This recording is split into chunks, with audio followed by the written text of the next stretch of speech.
मायके की पागल बेटी वर्सेस ससुराल की शान। डैडी, कल हमारा मिड टर्म का रिजल्ट आया है। वैसे बताने की जरूरत तो नहीं है, क्योंकि मुझे अच्छे से पता है कि हमारी बेटी फर्स्ट ही आई होगी। बिल्कुल, मुझे भी पता है कि हमारी बिटिया फर्स्ट ही आई होगी। क्यों राधा? जी, मैं कॉलेज के पूरे साइंस डिपार्टमेंट में फर्स्ट आई हूँ। मुझे तो पता ही था, हमारी राधा है ही इतनी होशियार। तुम तीनों भी कभी ऐसी कोई गुड न्यूज सुनाओ। लेकिन तुम लोगों का तो पढ़ने लिखने से दूर दूर तक कोई लेना देना ही नहीं है। पास ही मुश्किल से होते हो तुम लोग। और नहीं तो क्या, अपनी बड़ी बहन से कुछ सीखो तुम लोग। कितनी होशियार और होनहार है ये, सब इसकी तारीफ करते नहीं थकते हैं। तीनों भाई बहनों पूजा, पायल और मानव को राधा की तारीफ सुनकर अच्छा नहीं लगता है। कांग्रेचुलेशंस राधा। वैसे मम्मी डैडी, आप लोग कभी हमारी भी तारीफ कर दिया कीजिए। अब इतने भी गए गुजरे तो नहीं है ना हम। तुम तीनों तारीफ के लायक कोई काम तो करो। खैर, मुझे देर हो रही है, मैं ऑफिस जा रहा हूँ। पूनम, आज राधा के लिए उसकी पसंद का अच्छा सा गिफ्ट ले आना। ठीक है। राघव ऑफिस के लिए निकलता है और राधा नहाने चली जाती है। मम्मी, आप और डैडी जब देखो तब बस हमारी सौतेली बहन राधा की तारीफों के पूल बांधते रहते हैं। और नहीं तो क्या, आए दिन वो ऐसा कुछ करती है कि उसे तारीफ के साथ साथ गिफ्ट भी मिल जाता है। मुझे तो उससे जलन होती है कभी कभी। और मुझे उस पर गुस्सा आता है। उसे देखते ही मेरे तन बदन में आग लग जाती है। कहने को सौतेली है, लेकिन डैडी के साथ साथ आप भी उसे हम तीनों से ज्यादा प्यार करती है। तुम तीनों शिकायतें करने के बजाय राधा की तरह बनने की कोशिश करो। वो तारीफ के लायक काम करती है, इसलिए सब उसकी तारीफ करते हैं। चलो, कॉलेज के लिए देर नहीं हो रही है। तीनों गुस्से में अपने कमरे में आते हैं। अब इस राधा का हमें कुछ तो करना ही पड़ेगा, वरना ये तो हम तीनों का जीना हराम कर देगी। ये पागल तो अपनी तारीफ करवाने का कोई भी मौका हाथ से जाने नहीं देती है। फिक्र मत करो, ये हमारा जीना हराम करे उससे पहले हम इसका जीना हराम कर देंगे। ये तो नामुमकिन है।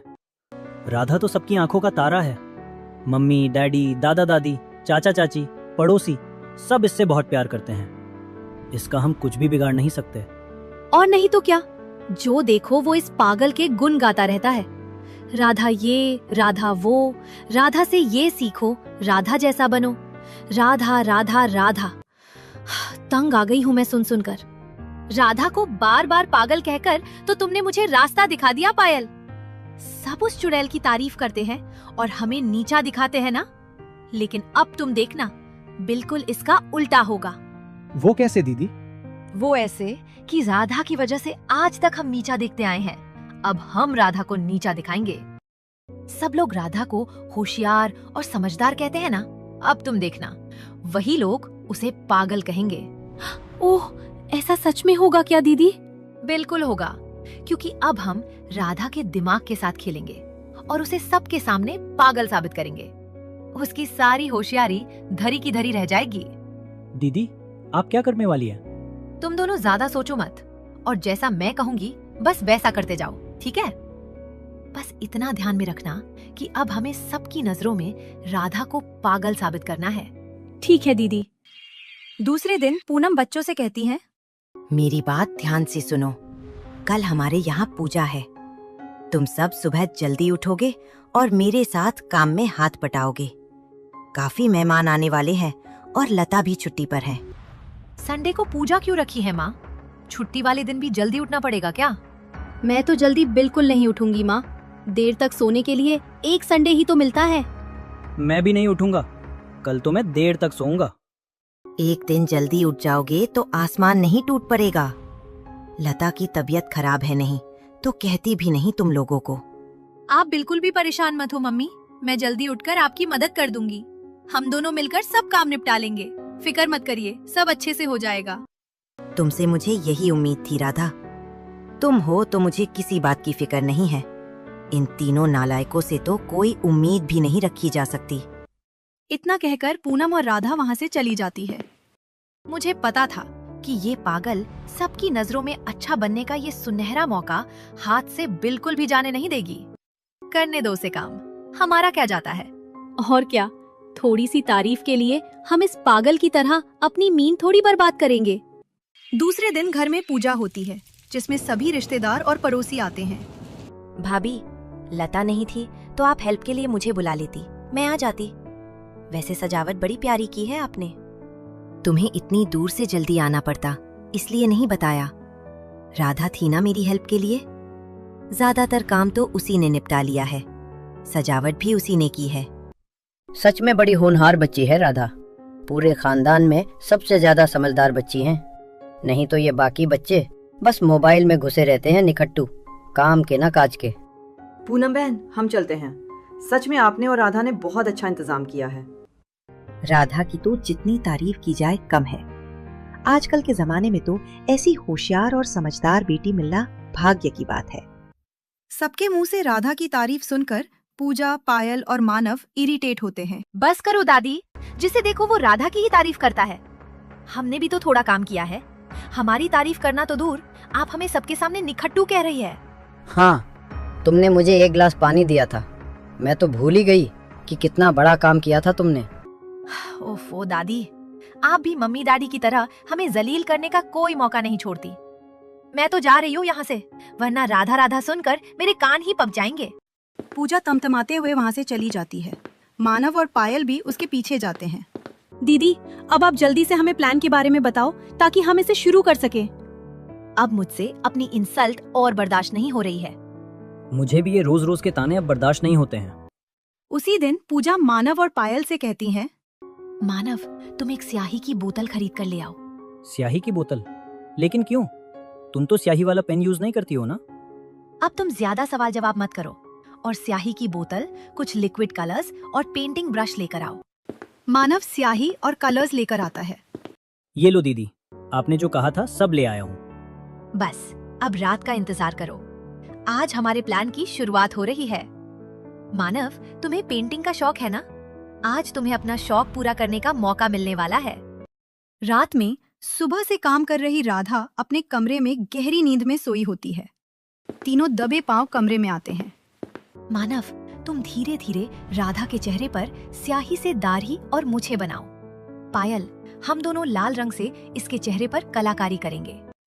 तीनों गहरी नींद में सो रही राधा के चेहरे पर स्याही से दाढ़ी मूछ और लाल रंग से उसके गाल और होठ रंगते हैं। दीदी, अब हम धीरे से इसके बाल भी खोल देते हैं। बाल खोलकर तो ये बिल्कुल चुड़ैल की तरह लगेगी। सब करने के बाद तीनों धीरे धीरे चलकर वापस अपने कमरे में आ जाते हैं। अब सब यही समझेंगे कि ये सब राधा ने खुद ही किया है। सुबह राधा पानी पीने कमरे से बाहर आती है और देखती है कि सभी उसको देख देख कर हंस रहे थे। अरे, ये सब मुझे देखकर हंस क्यों रहे हैं? सब हंसते हुए कहते हैं, ये क्या राधा, ये क्या किया है तुमने अपने चेहरे पर? राधा, तुमने ऐसा चेहरा क्यों बनाया है? बिल्कुल पागल लग रही हो तुम। ये सब क्या है? घर में कागज की कमी हो गई थी क्या, जो अपने चेहरे पर ही चित्रकारी कर ली तुमने? बाय द वे, बड़ी फनी नहीं, डेंजर लग रही हो तुम। जाओ दी, जल्दी उतारो अपने मेकअप को। सबको अपने ऊपर हंसते हुए देखकर राधा को बहुत बुरा लगता है। वो गर्दन झुकाकर अपने कमरे की तरफ भागती है और आईने में चेहरा देखती है। हे भगवान, ये मेरे चेहरे को क्या हुआ? किसने किया ये सब? वो चेहरे को अच्छे से धोकर बाहर आती है और सबके साथ नाश्ते की टेबल पर बैठती है। तीनों बच्चे मुंह दबाकर हंसते हैं। वैसे ये क्या था राधा? ये तुमने अपने चेहरे के साथ क्या एक्सपेरिमेंट किया था? ये जरूर इसके किसी प्रोजेक्ट का हिस्सा होगा। राधा दीदी को देखकर तो एक पल के लिए मैं डर ही गया था, फिर दूसरे ही पल मुझे इतनी हंसी आई कि मेरे पेट में बल पड़ गए। अभी तक दुख रहा है। तीनों राधा का मजाक उड़ाते हैं, जिससे राधा को बहुत बुरा लगता है। तभी वहाँ राघव और पूनम आते हैं और राधा की आंखों में आंसू देखते हैं। बस, अब बहुत हो गया, बंद करो हंसना। ये तुम तीनों में से ही किसी की शरारत होगी। किसने किया है, सच सच बता दो। हम राधा के साथ ऐसा क्यों करेंगे डैडी? और नहीं तो क्या, हम क्या पागल है जो ऐसी हरकत करेंगे? हम इतना कुछ करेंगे और दीदी को पता भी नहीं चलेगा? ऐसा हो सकता है क्या? वैसे तो जरा सी हलचल से उठ जाती है ये। हाँ, ये तो सही बात है, लेकिन राधा भी ऐसा क्यों करेगी? कोई पागल तो नहीं है कि खुद ही अपने चेहरे को रंग डालेगी? तुम लोगों ने तो नहीं किया ना? सच सच बता दो। आप ना बस हमें ही गलत समझती हो मम्मी। हो सकता है कि राधा ने नींद में ऐसा कर लिया हो। कल थक भी गई थी ना वो। और उनके कमरे में स्याही और कलर्स भी रखे हैं, चाहो तो चलकर देख लो। पूनम राधा के कमरे में जाती है और देखती है कि टेबल पर स्याही और कलर्स रखे हैं, लेकिन कमरे का पूरा सामान बिखरा हुआ होता है और राधा दीवार की तरफ टकटकी लगाए देख रही होती है। राधा, ये तुम्हारा सामान किसने बिखेर दिया? मैं भी यही सोच रही हूँ मम्मी।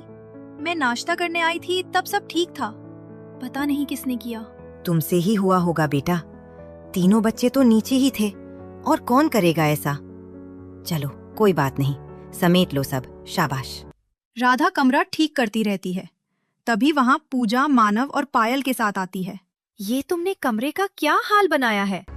तुम तो अपना कमरा हमेशा साफ रखती हो। मैंने पहली बार आपका कमरा ऐसा देखा है। चलो मैं आपकी हेल्प करता हूँ।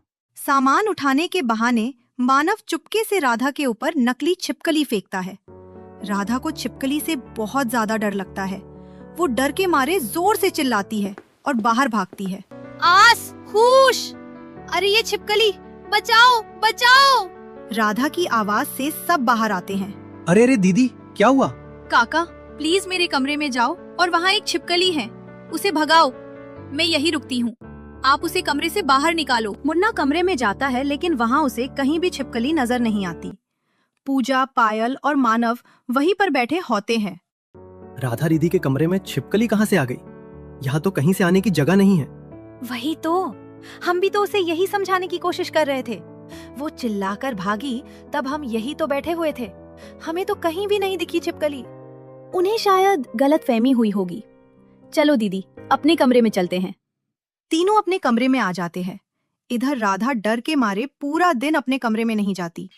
शाम को राघव घर आता है। डैडी, आज पता है, जब हम दीदी के कमरे में बैठे थे तब दीदी को लगा कि उनके ऊपर छिपकली गिरी है। हम तीनों उनके पास ही बैठे थे, मगर हमें तो कहीं नहीं दिखी। और फिर मुन्ना काका भी कमरे में आए तो पूरा कमरा छान लिया, फिर भी छिपकली कहीं नजर नहीं आई। लगता है दीदी को गलतफहमी हुई थी, लेकिन इस चक्कर में वो पूरा दिन अपने कमरे में नहीं गई। तुम्हें गलतफहमी ही हुई होगी बेटा, क्योंकि तुम्हारे कमरे में तो छिपकली आने की कोई जगह नहीं है। तुम खामोखा डर रही हो। सब अपने कमरे में आ जाते हैं। अब 2-3 दिन हम कुछ नहीं करेंगे, नहीं तो हम पर शक हो सकता है सबको। 3 दिन बाद शाम को मानव राधा को कहता है, आप आज मुझे पास्ता बनाकर दे सकती हैं? तुम्हें पास्ता खाना है? चलो मैं अभी बना देती हूँ। राधा किचन में जाती है और चारों के लिए पास्ता बनाती है। पास्ता लेकर वे लोग डाइनिंग टेबल पर बैठ जाते हैं और पास्ता खा रहे होते हैं। तभी पूजा कहती है, मुझे गैस की स्मेल आ रही है। तुम लोगों को भी आ रही है क्या? हाँ, मुझे भी आ रही है। ये स्मेल तो अपने ही किचन से आ रही है। अरे हाँ, अब तो ज्यादा आ रही है। मुन्ना काका प्लीज देखना तो जरा किचन में। वैसे मैंने तो नॉब अच्छे से बंद किया था। मुन्ना किचन में जाता है और देखता है कि दोनों बर्नर के बटन ऑन है, लेकिन गैस पर कुछ नहीं रखा है। वो जल्दी से बटन बंद करके बाहर आता है और कहता है, गैस के दोनों बर्नर ऑन थे। कौन गया था आखिरी बार रसोई में? राधा गई थी, उसने पास्ता बनाया, उसके बाद कोई नहीं गया। उसी से गलती से खुला रह गया होगा शायद। लेकिन मुझे अच्छी तरह से याद है कि मैंने गैस अच्छे से बंद की थी। मैं इतनी बड़ी गलती कैसे कर सकती हूँ भला? लेकिन गलती तो हुई है ना दीदी। सॉरी, लेकिन आजकल आपको कुछ याद नहीं रहता है। मैंने कल आपको एक पेंसिल रखने के लिए दी थी, उसे भी आप रखकर भूल गई। हाँ, मुझे भी ऐसा लगता है। आज तो मुझसे बहुत बड़ी गलती हो गई है। चलो जाने दो, आगे से आप केयरफुल रहना, नहीं तो कोई बड़ी घटना घट सकती है। रात को खाने के बाद तीनों बच्चे अपने मम्मी पापा को दोपहर की बात बताते हैं। और पापा, कल मैं राधा दीदी को कहकर गई थी कि मैं छत पर जा रही हूँ, और उसके बस 15 मिनट के बाद पूजा दीदी ने उनसे मेरे बारे में पूछा तो उन्होंने कहा कि उन्हें नहीं पता। और आज दोपहर को तो गजब ही हो गया। ऐसा क्या हुआ? सब दोपहर की बात को बताते हैं। ये तो वाकई बड़ी बात है, लेकिन राधा तो इतनी केयरलेस नहीं है, बल्कि वो तो बहुत ही जिम्मेदार लड़की है। लेकिन सबने देखा है तो सही ही होगा, मगर वो ऐसा क्यों कर रही है? थोड़ी देर बात करके सब अपने अपने कमरों में चले जाते हैं। 2 दिन बाद पूनम राघव से कहती है, सुनिए, कल मैंने माजी और मधु को खाने पर बुलाया है। काफी दिन हो गए मिलना नहीं हुआ था। हाँ, ये तो बड़ा अच्छा किया तुमने। पूनम राधा से खाने का डिस्कस करती है। राधा, कल तुम्हारी दादी और चाची आ रही हैं, तो हम मेनू डिसाइड कर लेते हैं। माँ, मैं सोच रही थी कि कल पूरा खाना मैं खुद बनाऊंगी। लता आंटी की हेल्प ले लूंगी, लेकिन मेन काम मैं ही करूंगी। तुम्हारी इच्छा है तो ठीक है। कल तुम सब्जियां बना लेना, रोटियां लता बना लेगी, ठीक है? ओके। दूसरे दिन राधा पूरी मेहनत से खाना तैयार करती है। चलो, खाना तो बन गया, अब मैं फ्रेश होकर आती हूँ। राधा फ्रेश होने जाती है और मानव, पायल और पूजा को मौका मिल जाता है। तीनों राधा के बनाए खाने में गड़बड़ कर देते हैं। जब सब आते हैं और खाने के लिए बैठते हैं तब अरे वाह, कितनी सारी चीजें बना ली है तुमने पूनम। माँ जी, आज का पूरा खाना राधा ने बनाया है, खास आपके लिए। दिल खोल कर खाइएगा। अरे वाह, राधा ने अकेले इतना सब बनाया है। मैं तो खूब खाऊंगी आज। हाँ हाँ, खूब खाइएगा। लेकिन जैसे ही सब खाना शुरू करते हैं, उफ, हाय हाय, सब्जी में कितनी ज्यादा मिर्च डाल दी है बेटा। मेरा तो मुंह ही जल गया। हाय हाय, फू फू। ये आप थोड़ा हलवा खा लीजिए, ठीक लगेगा। जैसे ही मधु हलवा मुंह में डालती है, उसे भी थूक देती है। थू थू, हलवे में नमक कौन डालता है? पूरा मुंह खराब हो गया। उमा और पूनम भी थोड़ा खाना चखते हैं। हाँ भाई, खाने में तो बहुत गड़बड़ है। दाल बिल्कुल पानी की तरह है, चावलों में नमक की जगह शक्कर है। ये खाना वाकई तुमने बनाया है राधा? तुम ऐसा कैसे कर सकती हो? खाना तो मैंने ही बनाया है दादी, लेकिन पता नहीं मुझसे इतनी बड़ी गलती कैसे हो गई। हाँ राधा, तुमसे ऐसी उम्मीद बिल्कुल नहीं थी मुझे। ये खाना तुमने बनाया है, मुझे तो अभी भी यकीन नहीं आ रहा है। तुम तो कितनी समझदार और सुघर हो। खैर चलो, जो हुआ सो हुआ। मेरी तो खाने की इच्छा मर गई है। अब बाकी सबके लिए बाहर से ही मंगवा लो खाना। पूनम हॉल में धीमी आवाज में उमा और मधु से बात करती है। माँ जी, मैं आपसे बात करने ही वाली थी और आज आपके सामने ही आ गया। दरअसल आजकल राधा बड़ी अजीबोगरीब हरकतें कर रही है। जैसे? पूनम सारी बातें बताती है। मुझे तो राधा की बहुत चिंता हो रही है। हाँ, मुझे भी सुनकर अच्छा नहीं लग रहा। दूसरे दिन तीनों बच्चे पूनम को कहते हैं, मम्मी, हमें राधा की बहुत चिंता हो रही है। हमारे कॉलेज में भी एक लड़की थी, ऐसी ही हरकतें करती थी। हाँ मम्मी, और परिवार वालों ने ध्यान नहीं दिया तो छोटी छोटी घटनाएं बड़ी होती गई और एक दिन वो पूरी पागल हो गई। हमें भी राधा दीदी का इलाज करवाना चाहिए। तुम ठीक कह रहे हो। हालात और ज्यादा खराब होने के पहले हमें राधा को किसी डॉक्टर को दिखाना चाहिए। हम हमारी फ्रेंड के भाई से बात करते हैं और उनके डॉक्टर को राधा को दिखाते हैं। ठीक है, मैं तुम्हारे पापा से बात करती हूँ। दूसरे ही दिन बच्चे एक झूठे डॉक्टर को लेकर आते हैं। सुनो, हमने तुम्हें जो समझाया है वैसा ही कहना, ठीक है? किसी को शक नहीं होना चाहिए। ठीक है। डॉक्टर साहब, मेरी राधा को क्या हुआ है? ऐसा क्यों कर रही है ये? घबराइए मत, मैंने चेक कर लिया है। अभी कंडीशन कंट्रोल में है, दवाइयों से ठीक हो जाएगी। डॉक्टर के जाने के बाद मम्मी, डॉक्टर कह रहे थे कि राधा की हालत अभी तो ठीक है, लेकिन फिर से ऐसा हो सकता है। उसे चेंज की जरूरत है। क्यों ना हम राधा की शादी कर दे? उससे जरूर फर्क पड़ेगा। हाँ, मैं तुम्हारे डैडी से बात करती हूँ। एक बहुत अच्छा रिश्ता भी आया है, तुम्हारे डैडी मना नहीं करेंगे। यस, अब ये बला शादी करके चली जाएगी और हमें सुकून मिलेगा। पूनम राघव से राधा की शादी की बात करती है। सुनिए, मेरी दीदी के जेठ का लड़का है ना अभिषेक, जो इंजीनियर है। अपनी राधा के लिए उसका रिश्ता आया है। आप तो सबको अच्छे से जानते हैं। अच्छा रईस परिवार है, 2 भाई और माँ बाप, छोटा सा परिवार है। राधा की शादी कर देनी चाहिए हमें। डॉक्टर कह रहे थे कि चेंज ना मिला तो उसकी हालत बिगड़ सकती है। अरे वाह, परिवार और खासकर लड़का बहुत अच्छा है। मैं जानता हूँ सबको। तुम तो हाँ कर दो। वैसे भी राधा की हरकतों ने मुझे चिंता में डाल दिया है। तुम लड़के वालों को ये सब मत बताना। हो सकता है कि शादी के बाद वाकई सब ठीक हो जाए। और सारी बातें तय होने के बाद राधा और अभिषेक की शादी हो जाती है। और राधा कपूर परिवार की बहू बन जाती है। राधा, अब तुम इस परिवार की बड़ी बहू हो। मेरी तबीयत तो खराब रहती है, इसलिए ये घर अब तुम्हें ही संभालना है। जी माँ जी। राधा को ससुराल में बहुत प्यार और सम्मान मिलता है।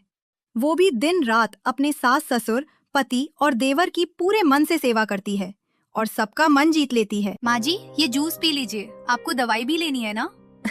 तुम तो वाकई बहुत संस्कारी हो बहू। हमारा कितना ध्यान रखती हो। तुम्हें अपने घर की बहू बनाकर तो हमारे भाग्य ही खुल गए, क्यों जी? बिल्कुल, लक्ष्मी है हमारी बहू, हमारे घर की शान है। जीती रहो बेटी। अब बस दूसरी बहू भी तुम्हारे जैसी आ जाए तो घर स्वर्ग बन जाएगा। मैं तो अपने लिए बिल्कुल भाभी जैसी परफेक्ट बीबी ही लाऊंगा। एक दिन अर्जुन राधा से कहता है, भाभी, आज रात को मेरे बॉस खाने पर आ रहे हैं, मैं बाहर से खाना ऑर्डर कर दूंगा। बाहर से क्यों, मैं खुद बनाऊंगी खाना। आप खाना अच्छा बनाती है भाभी, लेकिन आप बिल्कुल चिंता मत कीजिए देवर जी, मुझे पता है आपके बॉस हैं, खाना अच्छा ही बनेगा। शाम को पूरा अरेंजमेंट और खाना देखकर बॉस बहुत खुश होते हैं। वाह, खाना कितना लजीज बना है। मेरा पेट तो भर गया, लेकिन मन नहीं भरा। कहाँ से मंगवाया इतना शानदार खाना? सर, ये शानदार खाना किसी 5 स्टार रेस्टोरेंट का नहीं है, बल्कि मेरी शानदार भाभी ने बनाया है। वाकई तुम्हारी भाभी जी के हाथों में तो जादू है। अब तुम्हारा प्रमोशन पक्का, लेकिन हम अब बार बार आएंगे उनके हाथों का खाना खाने। बॉस बहुत खुश होकर जाते हैं। अर्जुन और बाकी घर वालों के दिल में राधा के लिए सम्मान और बढ़ जाता है। कुछ दिन बाद, ये क्या हो रहा है? ये अकाउंट टैली क्यों नहीं हो रहा है? इतनी देर से मुझे समझ नहीं आ रहा है। आधे घंटे का समय बचा है, क्या करूं? मैं देख सकती हूँ एक बार? हाँ हाँ, बिल्कुल देखो। ये देखिए, आप यहाँ ये अमाउंट ऐड करना भूल गए थे, अब सही हो गया। वेल डन, तुम्हें आता है ये? हाँ, मैंने अकाउंट्स में हमेशा टॉप किया है। तुम तो बहुत टैलेंटेड हो, अब मैं तुम्हारी ही मदद लूंगा। कुछ दिन बाद माधुरी की तबीयत और खराब हो जाती है। राधा उनका बहुत ध्यान रखती है और खूब सेवा करती है। एक दिन कुछ रिश्तेदार उनकी तबीयत पूछने आते हैं। माधुरी, तुम तो अपने लिए हीरे जैसी बहू चुनकर लाई हो। कितनी जी जान से तुम्हारी सेवा करती है। ऐसी बहुएं तो आजकल मिलना तो दूर, सोचना भी मुश्किल है। सही है बहन, ऐसी सुशील बहू पाकर तो हमारा पूरा परिवार धन्य हो गया है। राधा ससुराल में बहुत खुश रहती है, मगर कभी कभी अपने सौतेले भाई बहनों के व्यवहार को याद करके दुखी हो जाती है। एक दिन अर्जुन उसे पूछता है, भाभी, आप हम सबकी जी जान से सेवा करती है, हमें प्यार देती है, लेकिन आप कभी कभी दुखी हो जाती है। मैं आपके दोस्त की तरह हूँ, आप मुझे अपनी परेशानी बेझिझक बता सकती हैं। राधा उसे अपने सौतेले भाई बहन के व्यवहार के बारे में बताती है और डॉक्टर की रिपोर्ट भी दिखाती है। ये तो बिल्कुल झूठी रिपोर्ट है भाभी, ना तो इस पर कोई ठप्पा लगा है, ना ही डॉक्टर की प्रॉपर इन्फॉर्मेशन है। अब हम इसकी जड़ तक जाएंगे। कुछ दिन बाद अर्जुन के साथ बाहर जाते समय राधा को वो आदमी दिखता है जो डॉक्टर बनकर आया था। अर्जुन, देखो, ये वही डॉक्टर है। वो आदमी भागने की कोशिश करता है, लेकिन अर्जुन उसे पकड़ लेता है और वो दोनों उसे लेकर सीधे राधा के मायके जाते हैं। ये लीजिए अंकल, ये नकली डॉक्टर साहब, जिन्हें आपके बच्चों ने मेरी भाभी को पागल साबित करने के लिए हायर किया था। मुझे तो यकीन ही नहीं आ रहा है कि मेरे अपने बच्चे ऐसा करेंगे। डैडी, ये साफ झूठ बोल रही है, हमने ऐसा कुछ नहीं किया है। ये डॉक्टर झूठ भी बोल रहा है। राघव पूजा को जोर से चाटा मारता है। तुम्हारी लड़खड़ाती जुबान सब सच बता रही है। आप बताइए डॉक्टर साहब, या मैं पुलिस को बुलाऊं? जी, मुझे माफ कर दीजिए, मुझे भी ये काम नहीं करना था, लेकिन पैसे की मजबूरी में मुझे करना पड़ा। दूर हो जाओ तुम तीनों मेरी नजरों से। अभी के अभी निकल जाओ मेरे घर से, निकल जाओ। और पूनम, तुम इन्हें बचाने की कोशिश मत करना। राधा बेटा, अपने बच्चों के कहने पर हमने तुम पर बहुत अन्याय किया है। हम भी तुम्हें पागल समझने लगे थे। तुम्हारे दिल को कितनी चोट लगी होगी, हाँ समझ सकते हैं। हमें माफ कर दो बेटा। मम्मी डैडी, रोइए मत, अभी छोटे हैं ये तीनों, कहाँ जाएंगे। मैं इन्हें सजा दिलाना नहीं चाहती थी, बल्कि इन्हें सही राह पर लाना और अपने आप को सही साबित करना चाहती थी। मैंने तो इन्हें माफ कर दिया है, आप भी दिल बड़ा करके इन्हें माफ कर दीजिए। आपको मेरी कसम है। सिर्फ तुम्हारे कहने पर मैं इन्हें माफ कर रहा हूँ। हम माफी के लायक तो नहीं हैं, मगर तुम हमें भी माफ कर दो। इनसे ज्यादा बड़ी गलती तो हमने की है। मैं तुमसे माफी मांगती हूँ राधा, हमने तुम्हारे साथ जो भी किया बहुत गलत था। ये तो हम सीख गए हैं कि जीत हमेशा सच की ही होती है। हम अब कभी ऐसा नहीं करेंगे दीदी, हमें भी माफ कर दो प्लीज। वैसे गलत तो हुआ, लेकिन मुझे इतना अच्छा और प्यारा ससुराल भी तो मिल गया। अब मैं बहुत खुश हूँ। हमें भी इतनी अच्छी भाभी मिली है। अब आप लोग सब भूल जाइए और खुश रहिए। इसे कहते हैं कि अंत भला तो सब भला।